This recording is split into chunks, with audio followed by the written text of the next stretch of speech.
What a greetings we have to all this afternoon. Welcome to the very first episode of Martini's Eco Bites. I'm Martine Shepherd. This is my segment where I'll be putting forward my passion about environmental protection and environmental issues, mostly to do with regional and communities that are remote and from rural background, but also trying to communicate to our city people the issues and opening up that dialogue again. So getting better connection out there and getting more comprehension and understanding about what's going on across the board. What's real environmental issues and what's really impacting us.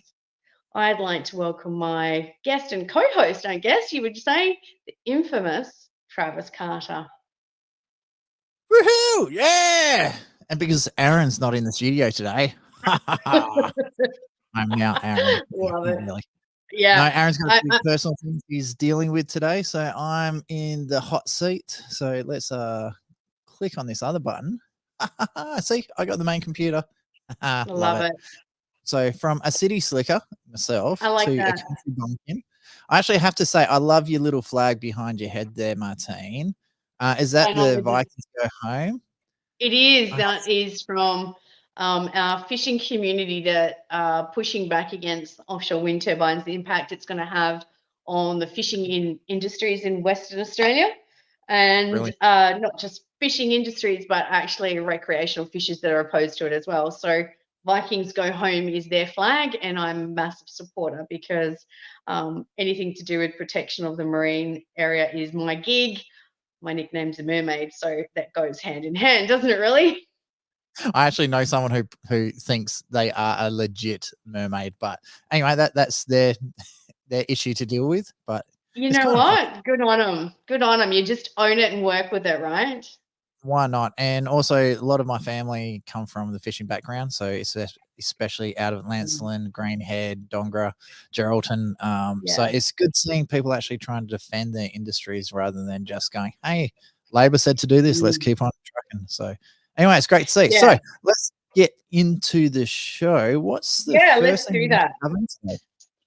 Yeah. So, I mean, I'm coming from the rural community here down in the southwest. Hence why I'm here to represent rural, country, regional, and isolated communities, because without that connection and getting that voice out there, we are having nothing but a monologue from one perspective. And that's the problem that has been going on here, right? So we've had this total dictatorship of policies and procedures, of agendas and ideology, and it's time to shift it back. We've really got to address the imbalance of all of this stuff and the impact it's having. It's something that's been happening for a long time, but I think now it's breakpoint. Well, it's funny you should say that because that is exactly the reason why Edge was created in the first place. There's just so many different issues within society where only one side of the story is being spoken about, only one side has been portrayed in the media. So it's fantastic being able to hear from the other side. So what I've got a few slides here and videos queued up for you that you wanted to cover. Which one did you want to get into first? So the first of all, let's have a chat about environmental issues themselves, because the whole pretext of having an episode and a segment where people get to be interviewed from different areas of Western Australia and perhaps Australia and internationally sometimes, because there are certain international guests that I'd like to interview that are going to bring forward some really pertinent environmental information. And as far as I'm concerned, without having those experts giving us direct from their mouths what's going on, we're only relying on science and data paid for.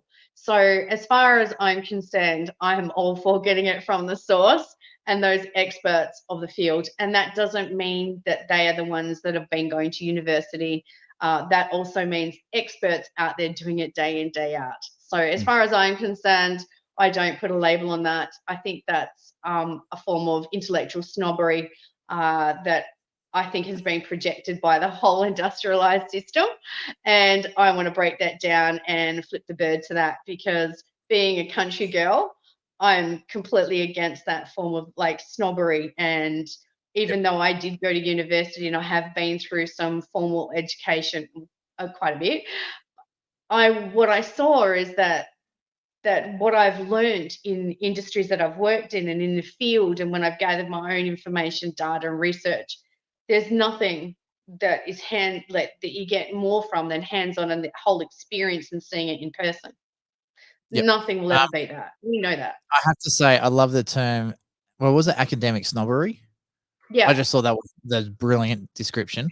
it is. Was always under the impression that universities had a role in society to give the basis of an industry, and that was up to the student or the lecturer to actually do their own research, do their own Mhm. experiments, conduct their Yeah. own investigations to find out what exactly is happening, publishing those papers, and then allowing other people to give feedback on their findings.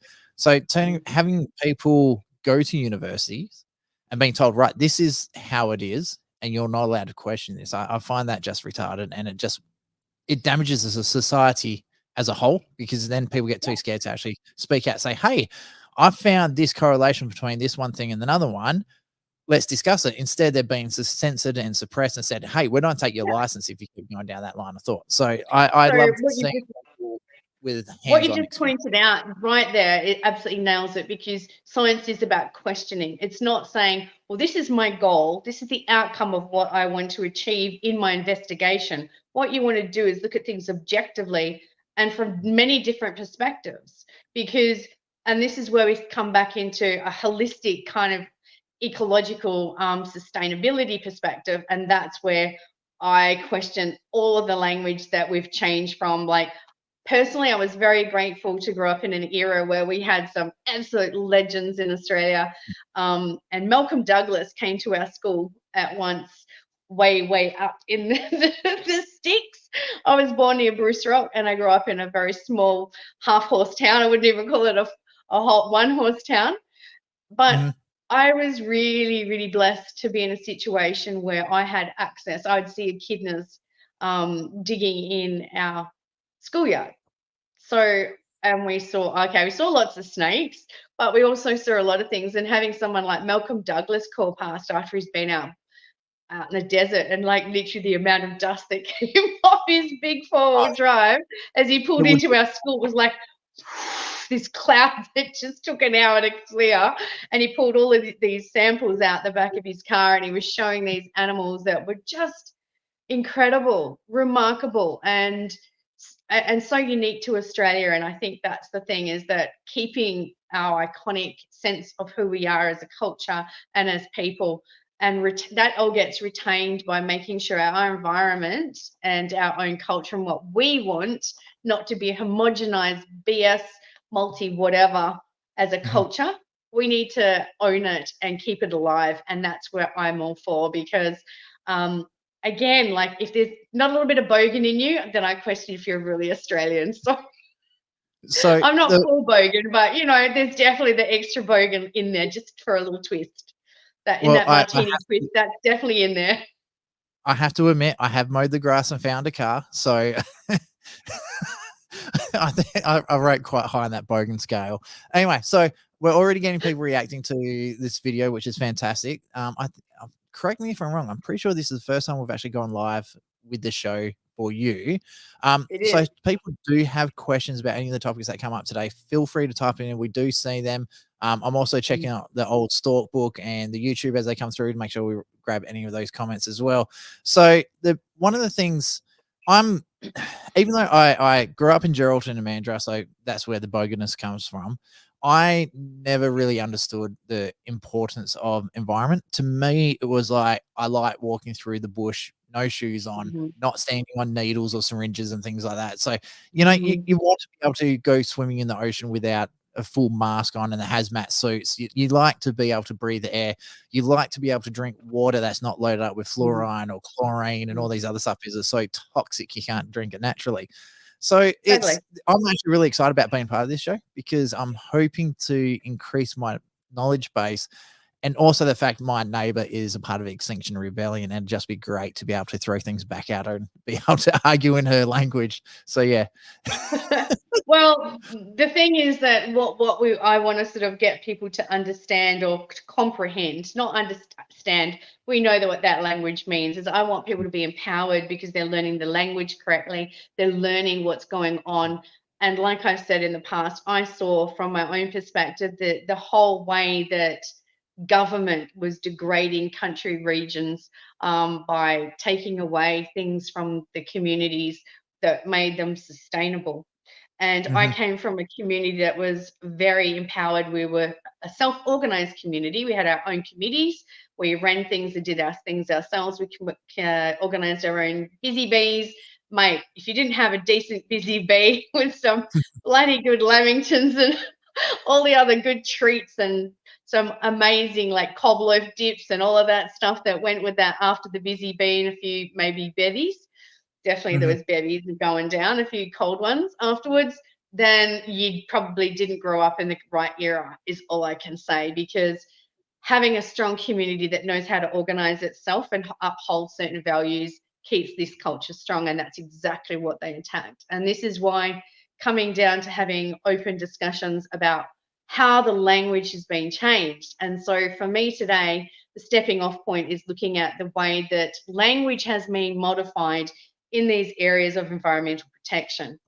And when we go back to that, see, ecology was something, and biodiversity and sustainability. And that's where we're going to jump off today. I think we're looking at the definitions of sustainable and sustainability.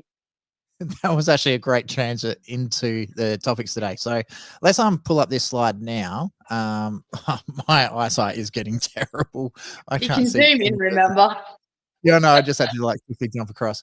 So what we got on the screen here is actually the definition of sustainable. Sustainable. So capable of being sustained, capable of being continued with minimal long-term effect on the environment. I think that's actually a really the main one here. Little to no long-term effect on the environment. Yeah, and I would say that moving forward with some of the visuals that we've got here, being sustainable means that it can be put in place long term and actually have no to little impact. I think Mm, if we look at some of the way that definition has been modified by changing language, and this language is such a powerful thing. It's a powerful thing in knowing where you stand in your communication. When we start speaking the same language and we do understand or we do comprehend each other's issues from different areas and put that together, this is where we come back to winning, because it's through the, when you call it like the modification of language, or manipulation is the word. Back in the day, sustainability was the overarching with biodiversity when it came to environmental impact and moving forward to protect the environment. Now we can see in all the literature around us, if we have a look at that literature, those words, sustainable and biodiversity, have completely mm. dropped out. And this isn't the only industry where they're doing this sort of stuff as well. If you have a look This at is the the government. That's bill. correct. Yep. Yeah. So the same-sex marriage bill, marriage was always supposed to be a union between a man and a woman, and it was a Yeah. religious ceremony. It wasn't just something you go down to the corner shop and go get married. It's not like Yeah. America where it's Vegas, you go down to the casino and get done. So the Australian government actually changed the definition of marriage to Yeah. be just a union of two people. They've taken the religion out of a religious ceremony. They've taken the man and the woman aspects out of it as well. So now it's no longer a religious aspect of a family. It's now just everyday thing, whatever. Like it's taken the importance of it. And I think they've done the same thing with a lot of these definitions. So I'm just going to pull the It's next transactional. one So up. what you've changed is the language, where it goes from a Yep. spiritual union, to a transactional union, which you're actually acknowledging that the energy has changed so that we fit within the boundaries of the corporate. So Yeah. we're not going to get into all of that today, because I think there's a lot of very awake people in the community that know what we're talking about. But here in the next one, you can see where sustainable and sustainability has been modified. This was last updated. Now, I'm sorry, but I'm going to tell you now, at no point does the definition of sustainable change unless you're putting in words like minimal impact. It's like, actually, it should be little to no impact.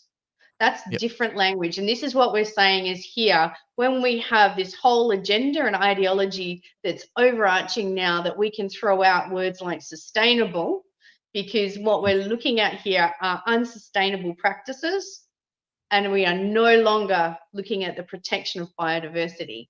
So the other one we're going to go to now is about biodiversity, and that is the kicker.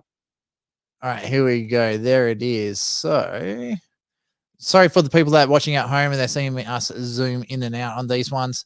My It's called eyesight is absolutely interactive. It's fine. They're fine. so, and for the people who are listening on the radio, we just had a look at is they actually changed. It looks like it was about the 14th of August, 2024. They actually Hmm. changed. I think it was the Weber Dictionary actually changed the definition of sustainable. So the Yeah. latest one here, this is a Reddit post from 26th of August, 2022. So it's now, what does sustainability mean to you? Was the thread on it. Mm, Fundamentally, sustainability means keeping things as they are, creating no further impact. So not there we go. limiting, but no further impact. Um, Yeah. and to me, being sustainable is the absolute bare minimum we should be doing, and we should be aiming for regeneration. So this is more talking about repairing the damage that is caused. So previously, it was about not causing damage from what I'm reading here. Now it's Yeah. like, yeah, damage is okay, but can we bring it back from the damage that we're causing? So this is where they change from not having any impact or actually total preservation of what it is as it is.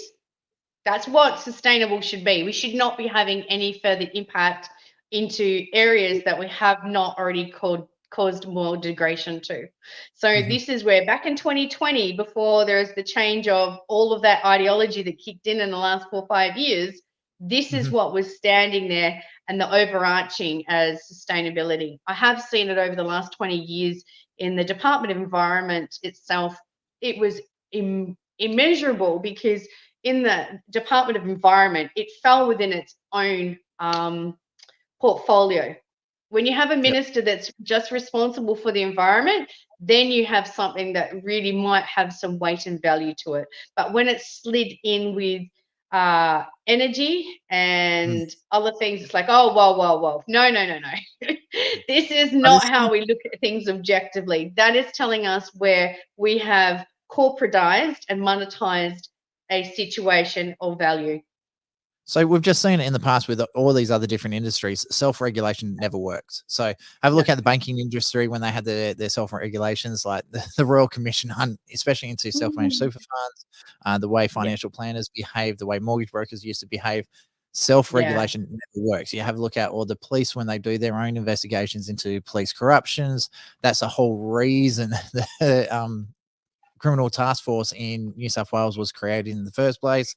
The self-regulation never worked. So, So the I EPA is tried to be overtaken not only statewide, so that each state looks after its environmental protection agency, but the federal government wants to be the overarching tick of the box there. So now you the can see that how slippery this slope is.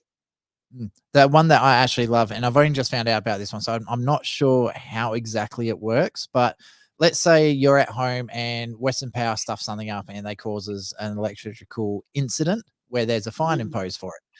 It's the Department of Energy and Mines who issue the fines to Western Power, but the department within Western Power that the fine goes to that has to pay it is actually a government body. So the government is Mhm. fining the government, and so it's just moving Paying it to money from itself. one government department to another one, and all of this is paid by taxpayers. So they're not actually fining the people at fault. It's just the taxpayers are wearing another bill for the government to take more money off us.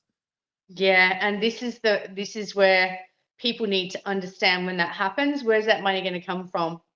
Us. Yeah, the taxpayers, absolutely every And so single that's time they where licensing goes up. That's where all of these applications for things go up. And so this is where people are starting to see now and really starting to push back that, yeah, they're kind of starting to comprehend what's going on. So the fact that we can see that this wording has been changed so drastically just in 4 years, and that's because of this climate hysteria. And so now there's been so much come out about that we aren't in any climate hysteria mode. It's not there. So the thing is that there is climate change. Absolutely. I don't think anyone could say that they can deny that climate change is something that doesn't happen on the planet. what I'd like to think is that there's enough common sense and a lot of older people that are going to say, but wait a second, 50 years ago, we had the same kind of weather patterns going on here. And that's why, by listening to older generations, listening to people in rural communities that have been exposed to the weather, that have been exposed to all of these changes and these cycles, and that's what it is, it's cycles. So, how do we adapt to that? Well, we certainly don't throw the baby out with the bathwater, like sustainability and biodiversity. That's the worst thing to do. Yep. That's a great way to ensure that we are not going to survive as a species. You betcha. Okay. One thing that I'd love to see is with the political parties at the moment, they're just trying to get one up on each other, and I think that's Totally. just again a pathway to failure. It's not actually addressing the issues. It's not addressing what needs to be done. It's not taking the hard road and doing what needs to be done. I'd like to see a political party actually stand up and turn around and say, you know what, the system is broken. We need to Mm. fix the system before we start blaming each other for what they've done in the past. I think it's time to just clear the table, start with a clean slate, and just go, right. These are the objectives. This is what we need to achieve, and just start the system from scratch. So I'd Yeah. be very interested to see if any of the political parties are going to step up and do something like this at the next election. So You we do speak on have my more. language. You're Italian? Look, there's a bit of everything in there, mate. I think there's a bit of Portuguese, Spanish. There's definitely some Scottish, French. I'm one of the usual I'm going mongrels to that leave we that have out. in Australia. It's a good You, old blend. Makes us you, hardy, isn't it? you warned me I had to behave, so I'm leaving that one alone. So Yeah, you do that. So we've the got thing is the that definition. Yep, biodiversity. Oh, yep. So this is the great.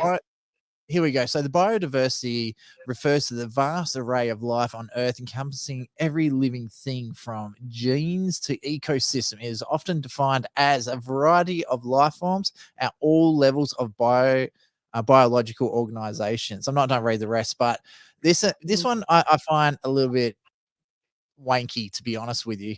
Okay, so there There's should be another sorry, screen can I to just quickly view. jump into this? Can I just quickly jump in on a story for you? You're going to love this one. It's not about ocean, it's about mining. So apparently Oh, there's yeah. a mine in South, it's near Ravensthorpe. So a friend of Mhm. mine actually owns shares in this mine. They're trying to get it across the line. I'll have to find out. And so apparently there's a very, very tiny microorganism that eats the iron that is only Mhm. found in that iron, that mine. So they don't know what it's for or anything like that. They don't know if it's even a part of the ecosystem or if it's just something different.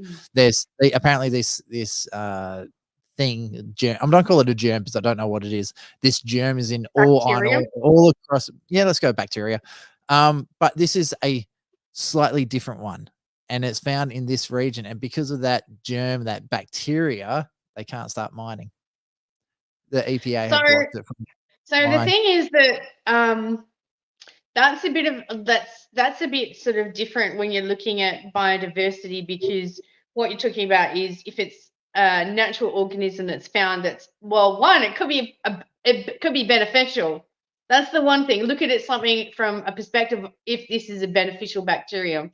If this is something that's come from some kind of mutation thing and it's going to be bad for an industry, then that's another thing again, entirely different.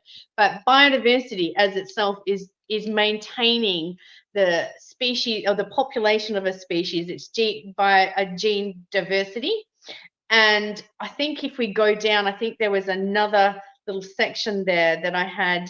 That was the one that I wanted to look at. Oh, That's got fine. the We'll red pull up the section part there. that's not highlighted. Did you download? Yeah, no. There should No, there it's on that down the bottom. settings. That It's on this there one. should be one. That's it. There we go. When you said the red highlighted part, I knew what it was. So biodiversity encompasses not only the world's species, but also their genetic variability, population dynamics, and interactions within ecosystems. It is essential for maintaining healthy ecosystems, providing ecosystem services. That's a new term I haven't heard before, and Mhm. supporting human well-being. There you go. Wow. So here we're acknowledging that it's vital that for the protection of biodiversity that they have access to interact with the natural ecology of a system. So this is where the jump off is here for how we're going against everything the wrong way. As far as it comes to policies, legislation, and we're no longer sitting under any acts that are protecting that. So I know So the recent. one example I'm going to use is offshore wind turbines. That's what I was about to jump into for you, but I think we lost your internet a little bit there, but you're back with us anyway. So I know you have been very, very active in campaigning against the offshore wind turbines. Sorry, the main computer is Someone might gone. be. So her internet's gone a bit. So what's happening is Martine, we're just waiting for her to come back in on the connection. She has been massively campaigning against the offshore wind turbines. They've been causing, well, not they've been causing, they are going to cause major havoc. Now, if we're going back to the biodiversity side of things, these wind turbines, their footprint, the damage that they're going to cause will be absolutely astronomical. So what I'm especially, oh, here we go. I can hear her. Yeah. Just turn your camera back on, Martine. There she is. So while you were offline then for a minute, I was just telling about the footprint that these wind turbines are going to be creating as they're going down into the water. So did you want to continue off going on talking about the impacts that these wind turbines are going to cause?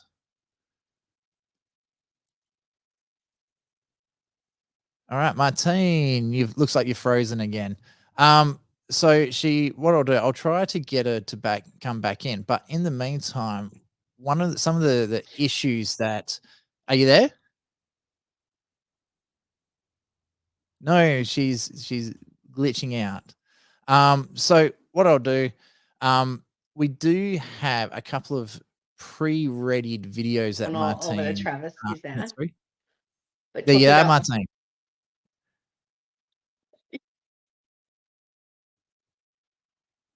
Okay, what I'm gonna do, Martine, I'm just gonna go jump into a video. Sorry, not a video, a song while we wait for this to they fix really are itself messing up. with us.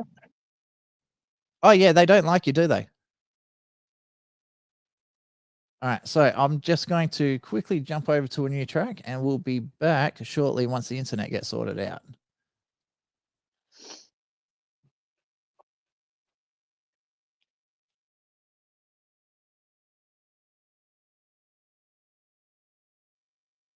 Martine. Can you hear me now? That one. Martine, are you with us?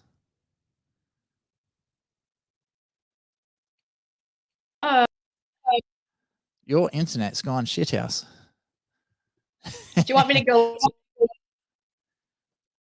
Just try and switch your internet across to your mobile coverage. You just keep cutting in and out. Or maybe turn your camera off.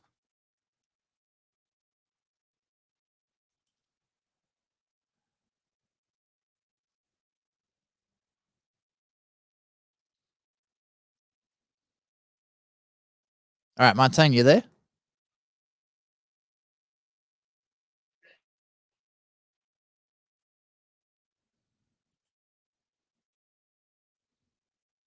This is the joys of live coverage, especially when people are in the regional areas. So this is a good reason why Telstra. You're there. Are you there? Martine. You still sound like a robot. So while we wait for Martine to sort herself out, she did send us a video clip of here we go. So we actually had a whale give birth off the coast of Bunbury. So I'm stealing all her thunder, her videos here. Martine, are you back?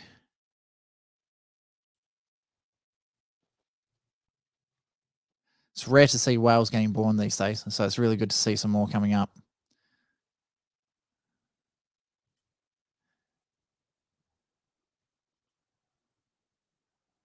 All right, so what I might do, I might pull this stream down. We'll do this as a pre-record once Martine gets her audio back again, and what we'll do, we'll put it as a replay later on today. So yeah, this is Edge Radio Australia. The joys of live radio, especially when you have poor internet in the regional areas. So any politicians that are listening, we need to fix regional internet because it is terrible. It makes things extremely hard for businesses to be able to do anything. It makes it hard for coverage, for producers, and also for people to get their audios out. So I'm going to wrap this stream up. We'll see if we can get the audio sorted back out again. And we'll be back hopefully within the next couple of minutes or so. So we'll talk to you soon.